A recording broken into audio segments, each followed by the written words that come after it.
ড্রাইভওয়েতে পথ রোধ করে ড্রাইভওয়েতে পথ রোধ করলো পিস্তলধারী এক লোক। কি চাই? তাদের দিকে নিশানা করেনি পিস্তল। শান্ত সংযত কণ্ঠ। শঙ্কিত হলো কিশোর। লোকটার ঠান্ডা ভাবভঙ্গি দেখেই বুঝল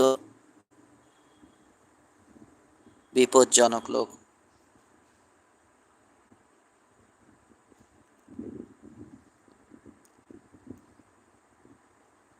চোখে সানগ্লাস, হাত নেড়ে কিছু বলতে যাচ্ছিল মুসা। চুপ বলে তাকে থামিয়ে দিল লোকটা।